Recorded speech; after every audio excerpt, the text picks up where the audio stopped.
হযরত আবু হুরায়রা রাদিয়াল্লাহু তাআলা আনহু হইতে বর্ণিত আছে যে রাসূলুল্লাহ সাল্লাল্লাহু আলাইহি ওয়াসাল্লাম ইরশাদ করিয়াছেন, কোরআনে কারিমে ৩০ আয়াতের এমন একটি সূরা রহিয়াছে যে উহা আপন পাঠকারীর জন্য সুপারিশ করিতে থাকে যতক্ষণ না তাহাদেরকে মাগফিরাত করিয়া দেওয়া হয়। সুবহানাল্লাহ। আর ওই সূরাটা হচ্ছে তাবারাকাল্লাযী। সুনানে তিরমিজি থেকে হাদিসটি পড়া হয়েছে। তাহলে কোরআন শরীফের অনেক গুরুত্ব রয়েছে।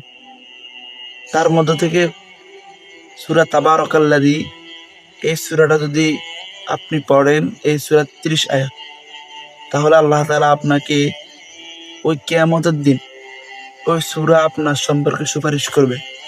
ততক্ষণ পর্যন্ত সুপারিশ করবে যতক্ষণ পর্যন্ত আপনাকে আল্লাহ তাআলা মাফ না করে। সুবহানাল্লাহ।